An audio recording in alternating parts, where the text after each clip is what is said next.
Time and ஒர்க்கில் அடுத்த some பார்க்கலாம். PQR 3 பேர் சேர்ந்து ஒரு வேலையை 4 நாட்கள் செய்வாங்க. P மட்டும் தனியாக செஞ்சால் 8 நாள் செய்வார். Q மட்டும் தனியாக செஞ்சால் 12 நாள் செய்வார். அப்போ R மட்டும் தனியாக செஞ்சால் எத்தனை நாள் அந்த வேலையை செய்து முடிப்பாரு கேட்குறாங்க. ஸோ இந்த மாடல் சம் கேட்டாங்களா, எப்படி குயிக்காக சால்வ் பண்ணலாம் பார்க்கலாம். ஸோ அதற்கு முன்னாடி நம்முடைய அகாடமியில் CRPF எக்ஸாமுக்கான new online classes and test batch start ஆயிருக்கு. ஸோ கிளாஸஸ் பற்றி வேறு ஏதாவது டீட்டெயில் வேணும்னா மேலே இருக்கிற இந்த நம்பருக்கு கான்டாக்ட் பண்ணுங்க. கொஸ்டின்ல PQR 3 பேர் சேர்ந்து ஒரு வேலையை செஞ்சால் 4 நாள் செய்வாங்க. அதே வேலையை P மட்டும் தனியாக செஞ்சால் 8 நாள் செய்வார்.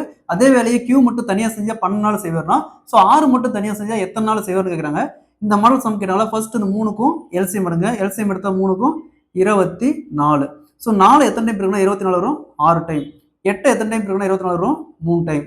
12 எத்தனை டைம் இருக்குன்னா 24 வரும், 2 டைம். ஸோ இது PQR 3 பேர் சேர்ந்து ஒரு நாளைக்கு செய்யக்கூடிய வேலை. இது P ஒரு நாளைக்கு செய்யக்கூடிய வேலை, இது Q ஒரு நாளைக்கு செய்யக்கூடிய வேலை. ஸோ அப்போ இந்த PQRலேருந்து PQ மைனஸ் பண்ணால் ஆறுக்கான வேலை தெரிஞ்சிடும். ஸோ PQR எத்தனை, 6 மைனஸ் P மற்றும் Qக்கான வேலைகள் பார்த்தோம்னா 3 + 2 5. அப்போ 6 - 5 = 1. ஸோ இது பார்த்தோம்னா 6 ஒரு நாளைக்கு செய்யக்கூடிய வேலை. மொத்த வேலை பாருங்க, மொத்த வேலை 24. அப்போ 24 / 1 கேன்சல் பண்ணால் 24. ஸோ அப்போ 6 மட்டும் அந்த வேலையை தனியாக செஞ்சால் 24 நாள் செஞ்சு முடிப்பாரு. Option D is the correct answer.